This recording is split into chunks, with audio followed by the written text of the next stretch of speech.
Hi, I'm Nancy Bell from Oshkosh Public Library, and this is Book Buzz,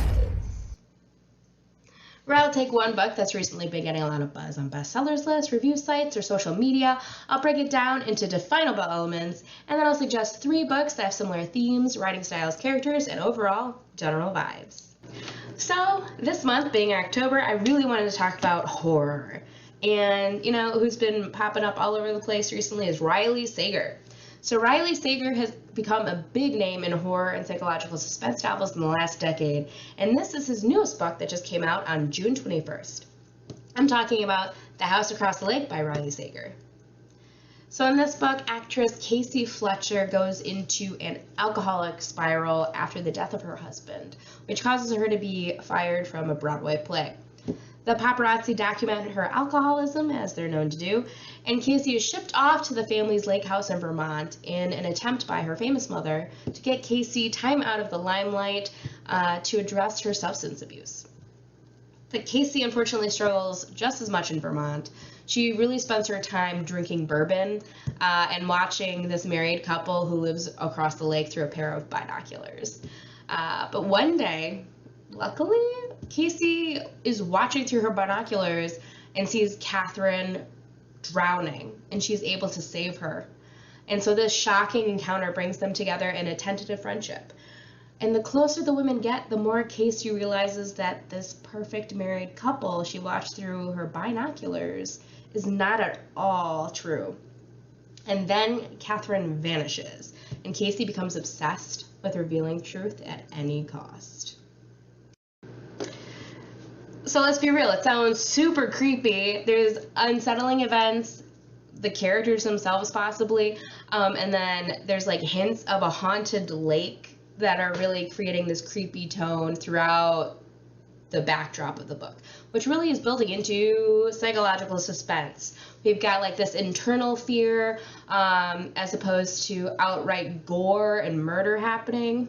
A lot of this is really pretty intricately plotted. We're following these events and clues trying to figure out what happened to Catherine, but we're really only seeing it through the lens of our main character, Casey. And so who knows if she's actually right, as she's, been influenced by alcohol? Is she actually sobered out? Are these the things that are actually happening? So these are the elements that I'm going to be looking for in a read-alike. So this read-alike is a similar story involving a remote location and circumstances that seem almost too good to be true. Our main character, Rowan Kane, travels to Heatherbrae House, which is a beautifully renovated Victorian mansion in the Scottish moors. And she's going to take a nanny position, watching over 3 little girls there. The girls seem sweet, their mother is stylish and smart. So what if the last 4 nannies left mysteriously? That's not alarming at all. And then the father makes a pass at Rowan, and then both parents all of a sudden have to leave for at least a week, leaving her alone with their 3 little girls. One of the girls all of a sudden is warning her about ghosts. They're hearing strange noises that are waking them all up at night, and messages are being written on the attic walls. So obviously it has that same creepy vibe, except this one is coming more from the creepy old house and these strange warnings and messages and like from the words of kids. It has an intricate plot.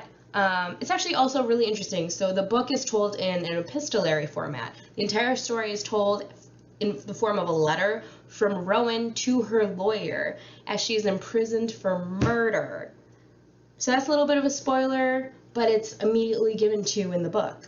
And so we're looking for clues that tell us why these events have come to pass. Why is she in prison?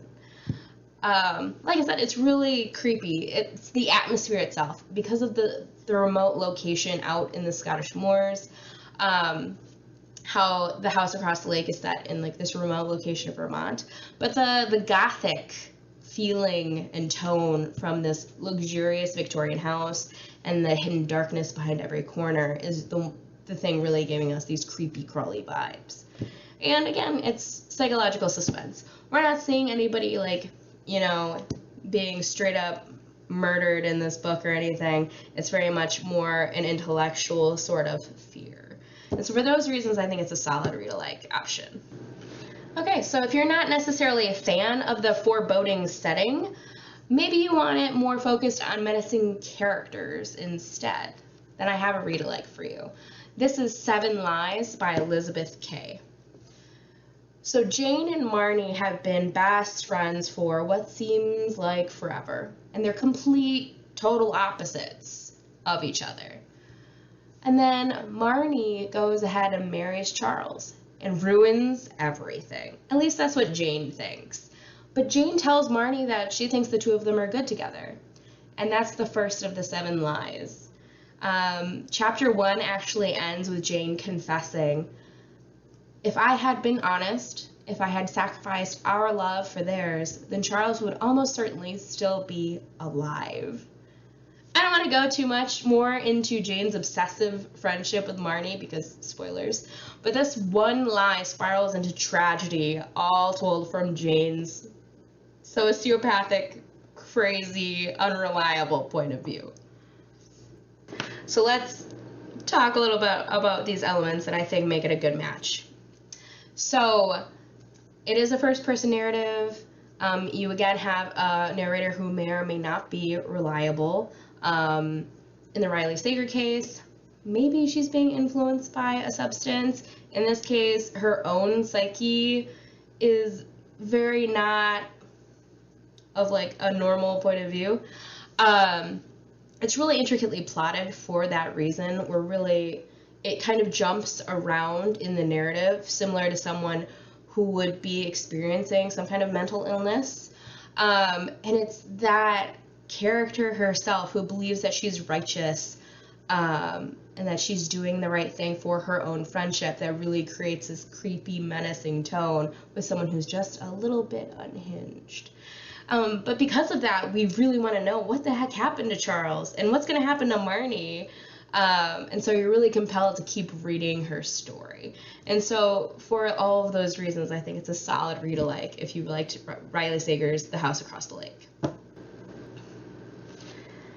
For this one, if you actually wanted a little bit of like a misguided hero mixed in with your secrets and psychological suspense, then this might be the one for you.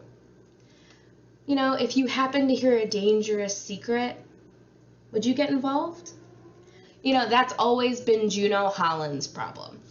She was once a successful psychologist, but she kept getting too involved in her patients' lives, and that's lost her practice and her home. She's now homeless at 67, sleeping on a park bench. But that's how she meets and befriends 12-year-old Sam Crouch. One day she follows Sam home, sneaks into the house that's being renovated, and hides in a closet. In that closet, she finds a secret trap door that leads to a hidden crawl space. That's pretty spacious, so she decides to turn it into her new home. Why not? From this hiding space, Juno hears Sam's parents arguing, and they reveal a horrifying family secret. And as always, Juno has to get involved. All right, so let's talk elements for why I think that this is a good read-alike option.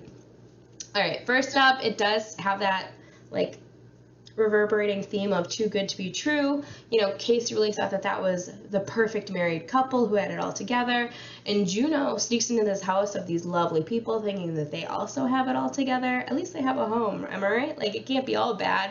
But then she finds something out that completely changes her perspective. Obviously, a psychological suspense. Again, it's all in our heads. That's terrifying. There's deception and secrets, which are familiar themes. It's also super intricately plotted because we're only learning this from like the snippets that Juno is learning from inside of the walls. So she's not able to directly investigate how you would normally try and see a mystery unravel. Juno is like just picking up these snippets and trying to follow these threads around. And for that reason, it's really suspenseful in our psychological suspense because we don't know what is the next piece of evidence or information that Juno's going to get and how that's going to change this whole secret that she's trying to uncover. So for those reasons, I think it's a really great read-alike for another psychological suspense. And those are the 3 read-alikes I have for you today. If you liked this video, go ahead and give it a like and subscribe to the library's YouTube channel for more content. If you have any suggestions or questions, please go ahead and leave a comment, or you can always get a hold of me at the library reference desk, which I'll leave a link to down below. Thanks so much for watching, and let's all get back to reading.